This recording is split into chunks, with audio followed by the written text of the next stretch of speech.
Mari raih kesuksesan. Sukses itu kalau orang diridhoi sama Allah Subhanahu wa ta'ala.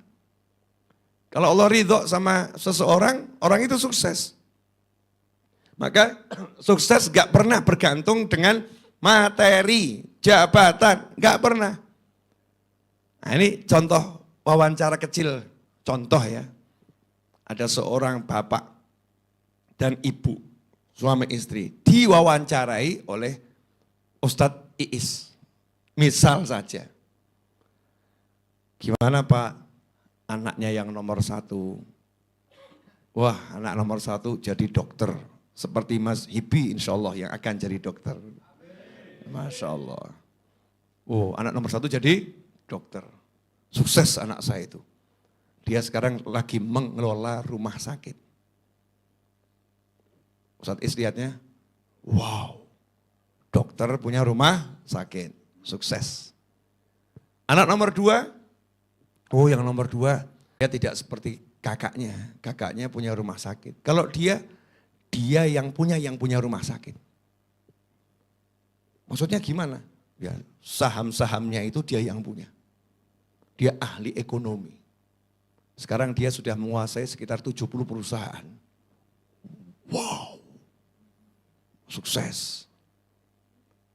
Anak nomor 3, yang nomor 3 ini perempuan. Gimana yang nomor 3? Nomor 3 lebih dari kakak-kakaknya. Kenapa? Suaminya orang terkaya nomor 3 di dunia.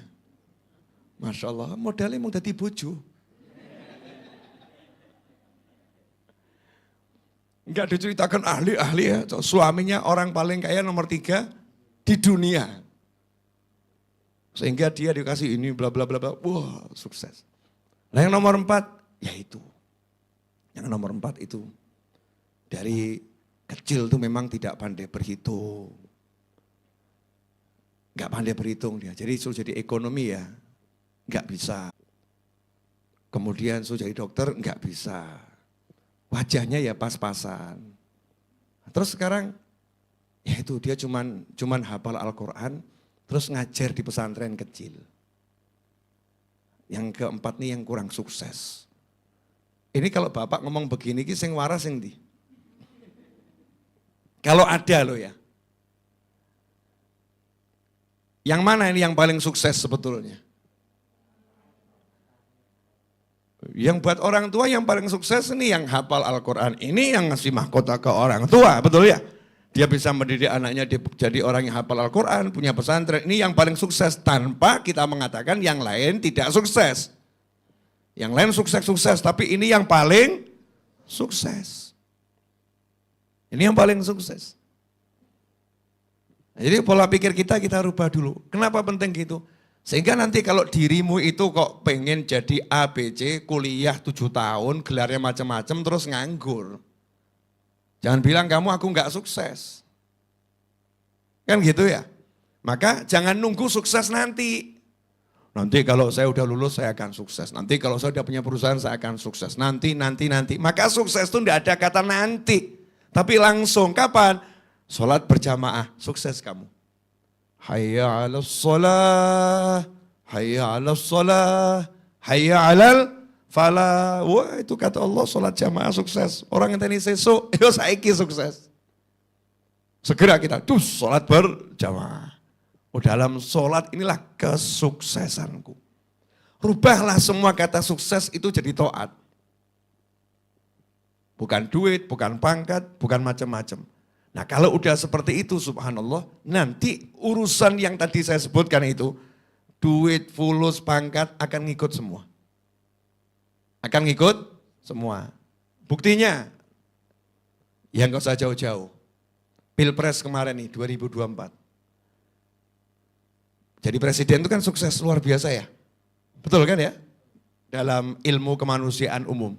Jadi presiden sukses luar biasa. Tapi cek tuh, semua calon presiden yang didatangi ulama. Ulama, pondok pesantren. Iya, para ustadz, para guru, para kiai didatangi. Dengan kalimat minta doanya, minta nasihatnya, minta bimbingannya. Ya minta bimbingannya. Jadi kalau kita balik, mana yang lebih sukses? Ya kan, mana yang lebih sukses? Dipikir sendiri. Bukan ranah saya untuk memutuskan. Ya, dipikir sendiri.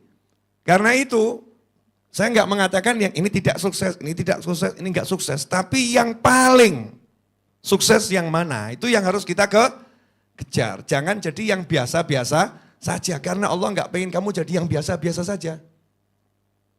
Manusia itu dijadikan yang paling. Ya, manusia itu yang paling. Bahkan Allah ngajarkan kita tuh kalau doa, Rabbana hablana min azwajina wa dzurriyyatina qurrata a'yunin waj'alna lil muttaqina imama. Jadikanlah kami itu imamnya orang-orang yang bertakwa. Bukan sekedar menjadi orang yang bertakwa. Padahal jadi orang yang bertakwa itu udah luar biasa. Allah perintahkan kalau punya cita-cita, jadilah pemimpinnya orang-orang yang bertakwa. Nah, karena sukses itu terkait pada ridhonya Allah, terkait pada taat, maka sukses itu adalah pada al-ilm, ilmu. Ya, sukses itu pada ilmu. Makanya kalau kita mau jadi orang yang suksesnya itu istiqomah, suksesnya ajek, kuncinya apa? Gak pernah berhenti cari ilmu. Gak pernah. Saya terus cari ilmu sampai sekarang dan semoga selama-lamanya. Ya, cari ilmu. Berangkat haji. Ya bukan gak tertarik lihat parfum gitu ya. Bukan gak tertarik lihat baju-baju yang ada di sana. Bukan gak tertarik. Tapi saya lebih tertarik cari toko buku. Cari toko buku. Sementara tas bisa diisi dengan yang lain, ya. Saya lebih tertarik ngisi tas saya dengan kitab. Sehingga pulang nanti saya akan bawa oleh-oleh ilmu. Buat saya sendiri, buat keluarga saya, buat teman-teman saya, antum semua. Ada tambahan-tambahan ilmu yang tidak sukses. Maka semua alat sukses saya cari. Dari waktu mondok, saya kalau punya uang, yang saya cari adalah kitab. Beb dibaca, nggak penting dibaca, punya dulu. Karena nanti akan terjebak dengan kalimat begini, ngapain kamu cuma beli kitab nggak pernah dibaca. Dibalik aja, ngapain nggak beli kitab? Kalau beli nanti insya Allah akan kebaca. Perkara yang baca kita atau anak kita atau cucu kita nanti akan terbaca. Yang penting kitabnya ada dulu. Karena itu bukti kita niat betul-betul belajar. Ilmu ini kalau sudah kita pegang, semuanya akan jadi mudah. Contoh orang yang gak punya ilmu udah sering saya jelaskan ya, hal yang sepele. Karena antum udah punya jadi ya krosonya ya biasa-biasa saja. Tapi kalau belum punya, nah ini contoh. Yang punya kartu ATM. Kartu ATM. Di depan mesin ATM dikasih tugas, ambilkan uang di mesin ATM itu, ini kartunya, PIN-nya sekian. Tapi dia nggak punya ilmunya. Pertanyaan saya, bingung atau nyantai? Balik. Ustadz, iya. Kartunya ditolak. Maksudnya, saya masukkan mental terus. Lah masukkannya gimana? Begini, lah kuali. Terbalik. Balik lagi. Coba. Ustadz, iya. Itu sudah saya masukkan. Terus? Nah itu cara, milihnya gimana? Lah kenapa? Saya pencet-pencet kok enggak kepencet. Loh, saya mau pencet ini sebelah touch screen. Layarnya bukan di papan sebelahnya. Balik lagi, Ustadz, iya. Ternyata ada tulisan, kartu terblokir. Lah piye kuwi? PIN-nya berapa yang kamu masukkan? Ya seperti yang Ustadz kasih, cuman tadi sempat keliru-keliru, kepleset-pleset. Jadi saya ulangi sampai 4 kali, ya Allah, ya Rabbi. Ki sing salah sing ndi? Yang nyuruh atau yang disuruh?